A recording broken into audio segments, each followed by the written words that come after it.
Hello, this is Mark Farrar again with Not Square Design, and today I just wanted to take you real quickly through how to show me where you want to build. We're going to use Google Maps to do that. In the first part of this video, I'm just going to run through that really quickly, and then in many cases, we want to walk a lot together, and so I may bring up items from years of siting homes that may be useful in making your decision for final placement.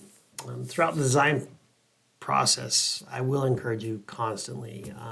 This does remain your project, it's your home, and my opinions are just that. They're my opinions. And saying no to something is, I really do like and feed off of my clients, their opinions, their sketches, their ideas. And I'm just not offended by being rejected of my own. So if you do decide that you want to learn more about this whole site issue, important considerations with respect to your site, such as house placement and orientation, as well as other elements, I'm going to go over many of those things to consider briefly, but with a little bit of detail, and help you with setting those things out and doing so before designing a floor plan. I do follow the school of form follows function, and but first, let's get to the point, in case all you're here for is to learn how to go to Google Maps. So just type in Google, oops, gotta spell, Google Maps, and click on it. Click on Google Maps itself. I use it a lot. Let's say that we've got some property, and let's go rural, Sheridan, Sheridan, Montana. And so we pop out, here's a little town of Sheridan, and there's probably lots of stuff all around here that we could look at. Sometimes you can tell what you know of the area, or maybe you've only been to your property a few times, but you could find it possibly by knowing landmarks. So if that's the case, zoom in a bit. Look for stuff that you know, rivers, any types of waterways, certainly highways. What side of town is it on? If there is a cemetery you drove by on the way out. Some road that goes off and a specific house, and then you continue on up, and I don't know, let's say this is like a house on it. Looks like it's just being built. We're gonna pick on these people. We don't know who they are, but that is our build site. Or yeah, all these are pretty populated. We got things are popping up all over out here. So here's a good example. So here, I don't really have any much to go on for road names. So you're not going to find, even getting off the road, I'm going to have to look for the cemetery to get there.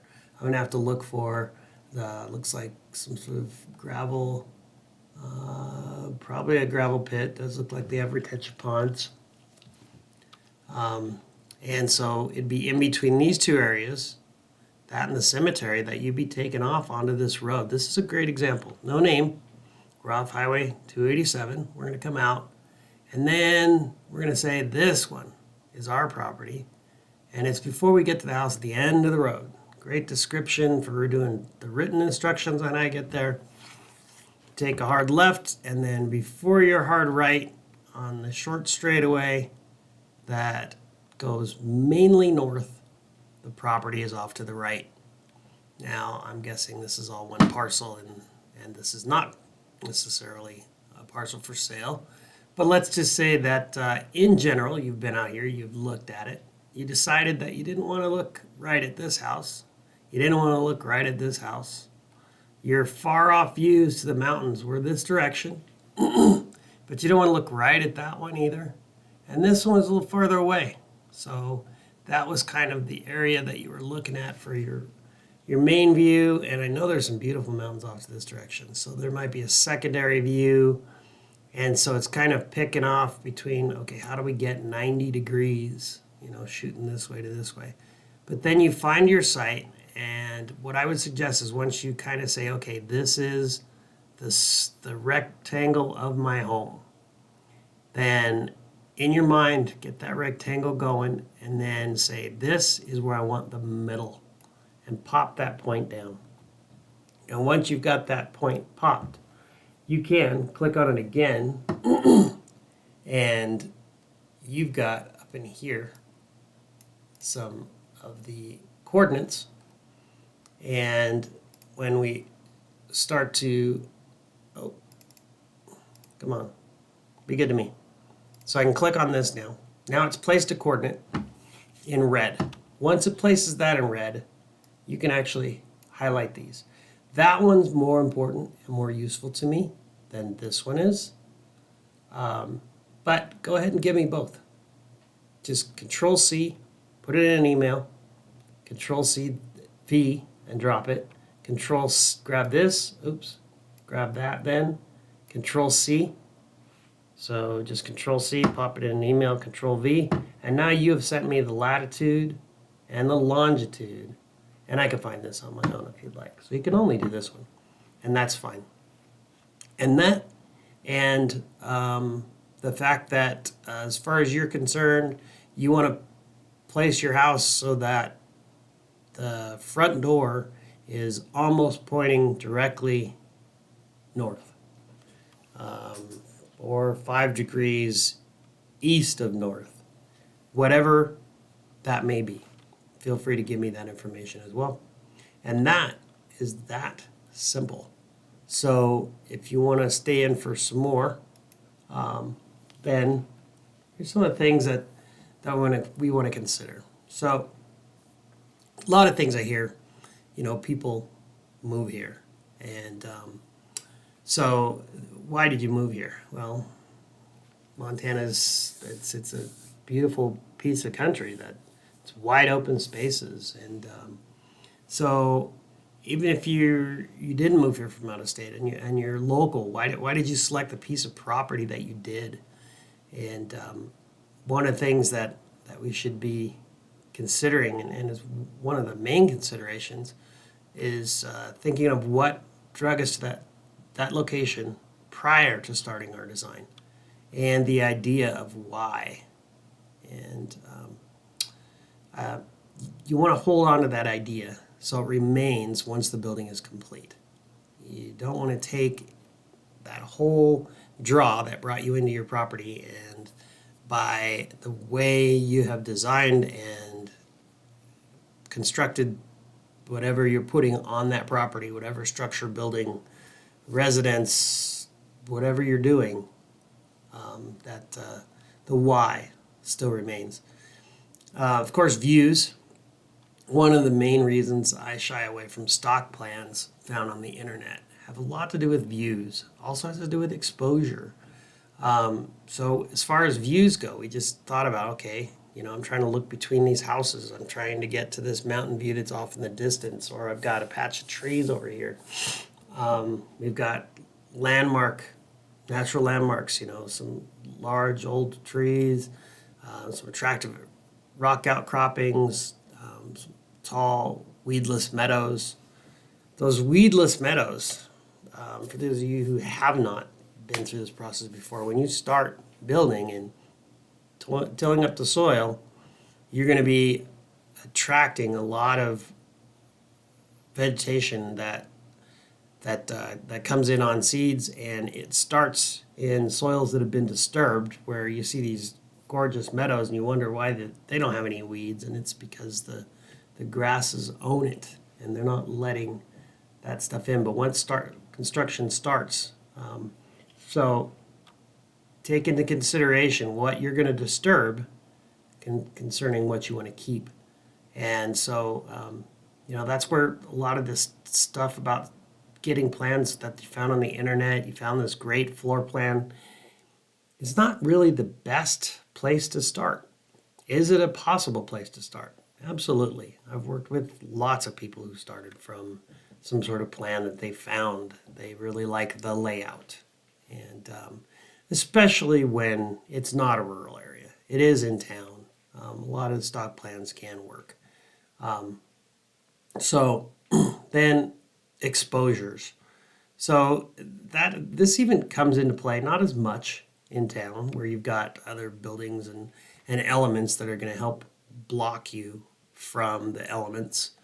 But even when you are blocked from the elements, you may be hindered from other things like if structures are too close together, how do you get the snow out from in between?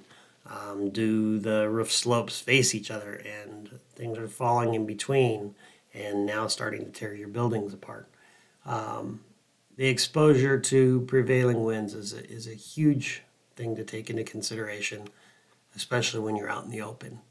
And which way should we face things, such as the front door, the place where you're going to bring in the groceries and it's going to be open for a little bit. And then at what time and where is the first and the last light? And that there's two real key points to think about, and we'll get down to those more in sun angles, but we're looking really at summer solstice and when here in Montana there's 2 points when the sun is the highest is in our summer times, and with proper overhangs and stuff, then we can really control the amount of passive solar. So if you're not doing collective solar, then we can control that through the exposure. And but here mainly when I'm talking about exposure, I am talking about the overall general exposure of the land itself. And then we get into what we talked about with, what are the elements that are on your site. And then we have design intent.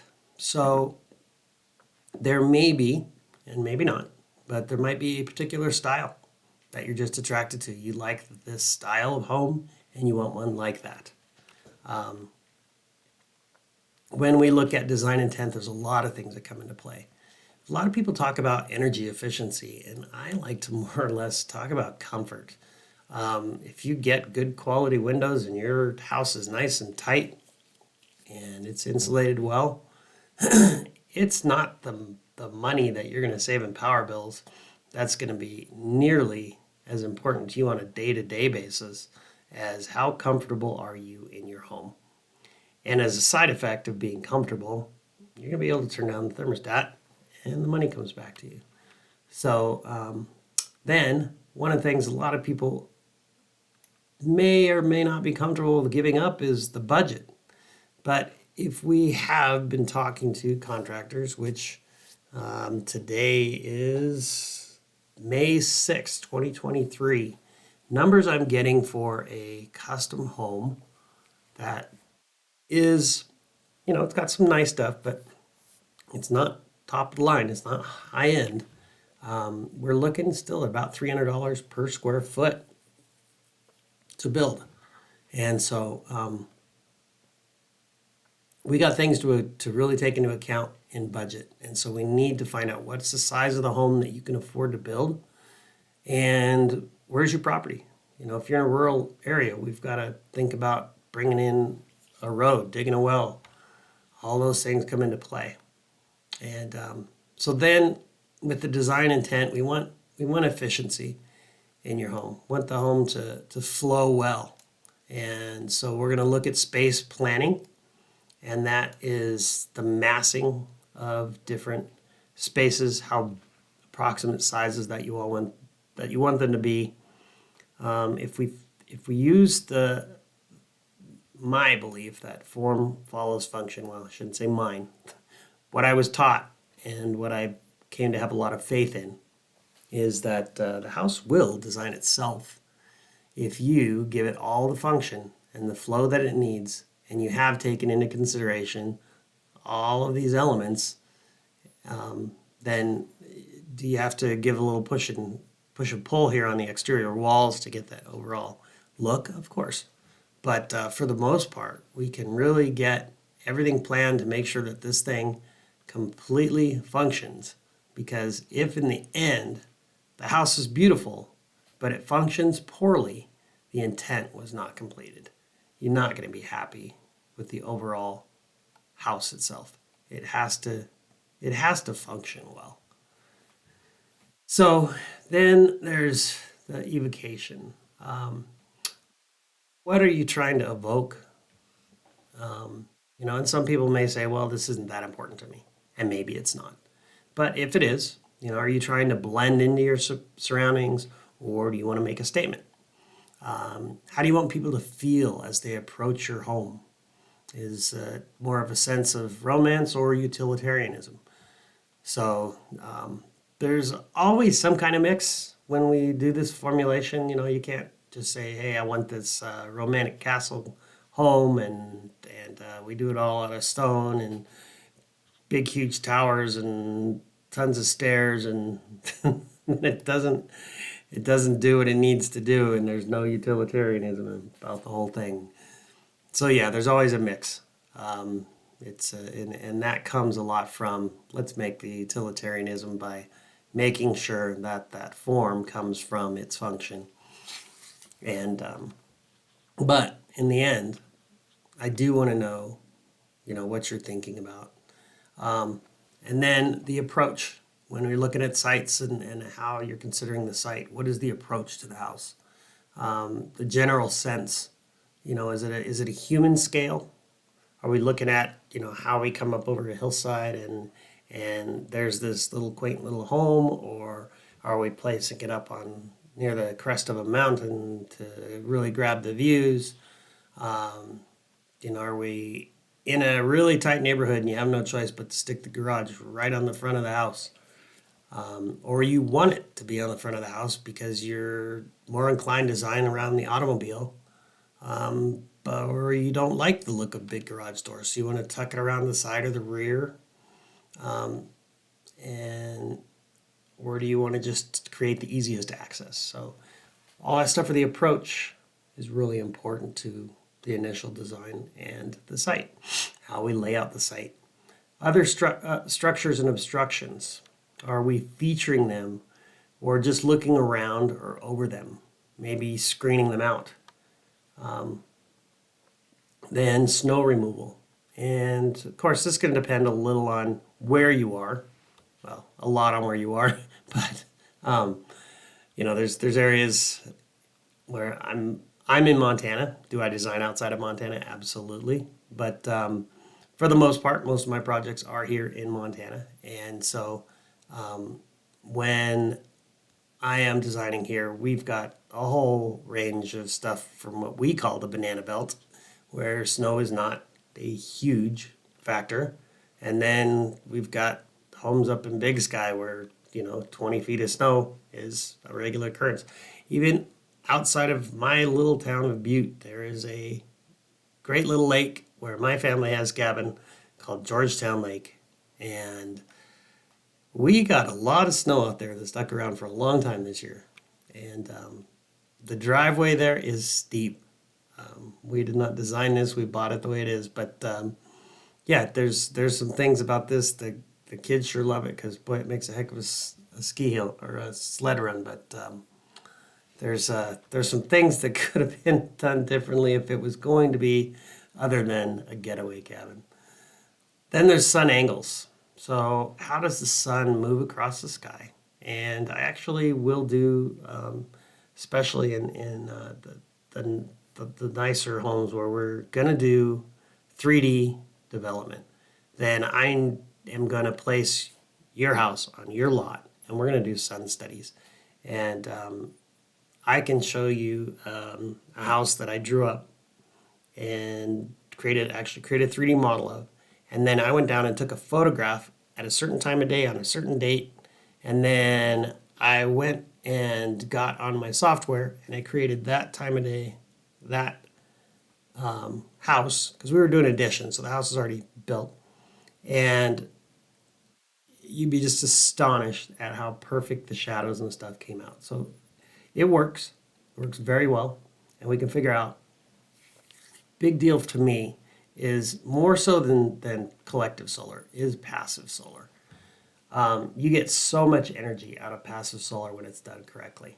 and you're doing nothing but making sure that the windows are in the right place, that the overhangs are correct, that the type of surfaces that that sun is hitting when you want it to are thermal mass elements and are collecting that heat so they can give it off later, or in the summer months that these elements don't see the light of day and they're not getting preheated. It is getting warmer and warmer around here, and the number of days where we wish we had a little bit of air conditioning are increasing. So a lot of this stuff about the sun angles is very important to the design and the layout of the site and how we set the house on that site. Then, especially if you're rural, utilities are a big deal. It's not only an issue in rural areas though, because just my house here in Butte, one of the cool things I can tell you is that I've got a full basement. I've got laundry facilities down there. I'd like to add another bathroom, and so I'm going to add one in the basement, and I don't have to put in a grinder pump because I know that I gravity feed from my laundry facilities directly to the city sewer. And so, even in my city location, knowing that sort of stuff about my sewer is a big decision on the budget of what I can and can't do. Because putting in the grinder pump and all that sort of stuff is just additional expense. And is that in my budget for what I want to add on? If you're in a rural area, it gets more important because then you've got to include the septic. Do you have a well already? Then there's the thought of, okay, I don't want to be so close to that dusty road, but the longer my road is to get to my house, the more it's going to cost. The more I'm going to have to plow each year. Where's the nearest power pole? Or if it's a subdivision, is there a transformer? Is there cable? Or am I rural and I'm stuck on satellite? Gas, propane, all of those things to do with utilities. And if it's really rural and you're off the grid and you're considering solar, then are we putting it on the roof or are we putting it on the ground? And when you make that decision, I highly recommend that you consider maintenance and clearing snow when making this choice. Our solar hours during let's just say sun up to sundown is about 8 hours, a little over 8 hours in the winter in Butte at this latitude. And so, gosh, I wonder if I have that open. Let me show you that real quick. So I am a member with the International Code Council. So not only do I have access to the website and I can search the codes, but I actually kind of publish to myself. I keep all the codes as I go through them. I keep placing them here because I can search in OneNote so much better. But one of the things that I have is like weather info, this sun angle path. Let's just take a look at this. And so if I set my map to the standard and I'm at 145, altitude 31 degrees, and let's take a look over here. Map, use my current location. I'm going to allow it to find my current location. And so there we go, current location. Now, this will run a sun study. Here's a big city element, but you can see the lengths of shadows. So if I hit play, you can see how those shadows will run. And it's equinox. So that's right in the middle of the year. And so what I can also do is I can come up here to some useful dates. And let's see what we got. So if I want to hit summer solstice, then you'll see there's much less travel in our shadows.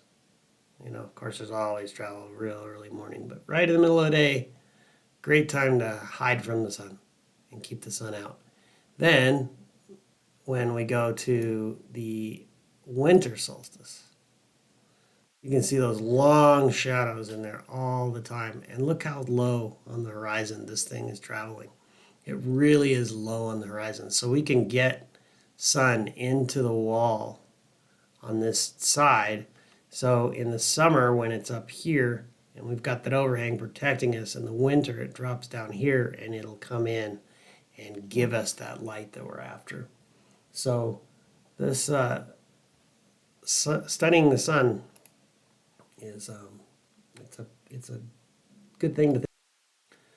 So we've discussed some of this going through the rural areas, the solar. Okay, so then let's go on to drainage. A lot of places drainage is not a big issue. We do have a lot of soils here in Montana that drain very well. Some places there are some issues. A lot of granite here too. It can be places where you're going to be blasting. Just to, in fact, our house that we first built here back in the 70s, up in the mountains outside of Butte, we had to do some blasting to get through the granite to lay the foundation. But depending on your location, drainage may not be an issue, but it's almost always a factor on sloped lots. And so I've got two types of details. One's a standard French drain type detail, and then I've got a really kind of drainage on steroids for slope lots where I'm going to have big snow piles that are going to either take forever or they're going to melt off suddenly on a really warm day. And I want to get that water away from there without eroding everything around the house, or I want to keep damage from happening. So you do a lot of stuff in our design to protect against water damage. Then there's regulations. And so what is the zoning of your property? Are you looking to do, some townhomes? And we've got to be in at least like an R3 zoning. Now, don't get zoning confused with occupancy if it's commercial. And I won't go into that stuff because for those of you who are residential, just it's not something to worry about. But sometimes I've mentioned that in the past to somebody I'm working with commercial, and they thought I was talking one thing from another, and they are apples and oranges. So then, especially in the residential, are there covenants and restrictions? Most of the stuff in commercial, I'm going to be dealing with more zoning, and we're dealing with the city. But rural areas, you may be in a development where there are covenants or restrictions. There may, as we get more and more stuff going in Montana, there's going to be probably some homeowners associations popping up, and they may be dictating a color range for your house. And I know Montana's not used to that, but it's probably coming. Then gathering. Let's get into some of the more fun stuff to talk about. So while most attention tends to be given to the interior areas of a building, exterior gathering areas should not be overlooked. And that is whether they're raised decks, let's say it's a slab on grade, it could be a covered or uncovered area. It could even be a louvered wall. And I'm thinking about, even if you're not know what I'm talking about, think about the snow fences along the highway. If you just had a couple of sticks thrown up and some 1x weaved in between them just to act as a windbreak, and then put a fire pit next to that, and on a nice summer evening it cut down the breeze and created a nice backdrop to bounce that heat off of. You can extend your summer months. Some half log benches and seasonal marshmallow roasts. These areas, they're important to the site, and they require space. So as part of the whole space planning site management, I think that considering these outside gathering areas is important. And then landscaping. Sometimes people tend to think of landscaping as a row of this or a row of that and sharp lines and all that sort of stuff. But it doesn't have to be. It can be, where do we place, a new tree that you want to watch grow with the birth of your daughter or something of that nature. And then we want to consider, where do we want to put that in relation to the septic tank, the foundation? What kind of tree is it? Is it going to cause problems? with its root systems, that sort of thing. Then there's hardscapes. We can have anything from pavers to bringing in some nice lichen-covered boulders, and then I am more towards not watering stuff. I'm not a big gardener. Now, my gal, on the other hand, she is. So that is her department, and she can play in the garden. Me, if I was just living by myself, then it'd be a flora that was, you didn't have to water it and you didn't have to mow it. And it would be beautiful, but it would be beautiful naturally.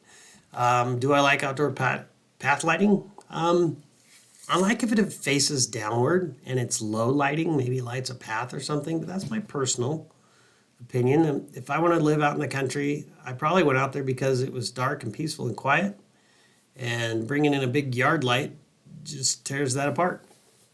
I'm not running cattle, and I don't need to see what's going on at night quite as much. So really depends on what you're after, but there's tons and tons to think about with landscaping that is not just planting in rows or planting flowers or things that are only here parts of the year. Hardscape stuff, making sure that also that whatever you are doing out there, it can be, we know it's there in the winter months, either by way of keeping it away from the areas where there's going to be plow activity, or by clearly marking it with tall elements that stick up so that we don't get plows too close to it and somebody ends up hitting your big old boulder with their snowplow. So then defining space. So this is kind of what architecture really is. That's what we do. We define spaces. Now, whether it be 4 posts connected by 4 beams, that outlines and creates an architectural space. It's simple. So elements of the simplest form can often take the most mundane and create points of interest. So if there is not a lot going on naturally in your land, very simple things like what I'm talking about can happen. And then there's a degree of playfulness that we can add to that. Or we can just use playfulness as part of the whole site configuration. So let's just say that, for instance, there were to be a flat area with a fire pit, some benches just sitting around telling stories on a cool summer nights before a fire. Then consider this and try to imagine it, but it's just a simple shed. It's got 4 walls, and it's got floor-to-ceiling glass, at least on a good majority of 2 of those walls is what I'm picturing in my mind. And the glass meets in the corner. But then behind that, the other 2 walls are solid, and portion of it is also solid on the sides that are mostly glass. And that creates a box that's inside the box where this space isn't heated. And the one I'm, just imagining in my mind, it's not a heated space, but does have some lights. And it's weather tight, so that in that back space, there's place for closets, to put blankets, extra coats, cats, whatever you want to have out there that's out by the fire pit and convenient. And maybe even the little stab forks for roasting marshmallows are all contained in there. And I see, a soft couch in there for an occasional break from the fire, or you get those. This is Montana. You could be out sitting there by a fire and it's gone dark, and all of a sudden you just have no idea that storm clouds have formed overhead, and you're gonna have rain for 10 minutes solid. You run in there, you run back out. Maybe even it's just for a little bit of intimacy, a little private conversation, whatever. So those are just some things to think about when you're getting to the site. And but if you just needed to know how to locate it on Google, I hope this is helpful. And hope to hear from you. And please, when you are planning your projects, it is good to plan these projects a year in advance. to start a year in advance. So if you're going to build and you want to start building next June, then it'd be nice if you started talking to me this June or even earlier. I'm working on a house now that we are on year 2, and we haven't finished conceptual, but they're not in a hurry and they want it the way they want it. So I've got a full gamut of different types of people, but I do really like to have the time to design it right. So please think ahead and feel free to call me. You can email me if you need design at mark@knottystudios.com. That's Knotty as in knots of wood, Knotty. And then my website is not square, but it's .us. And feel free to poke around in there. I haven't updated that in years. I really need to do some work there. So as of May 6, 2023, my website needs help. But I've been working on YouTube. So hopefully this will be great for everyone. Thanks again for stopping by. And we'll see you next time. Or soon. Maybe you'll call.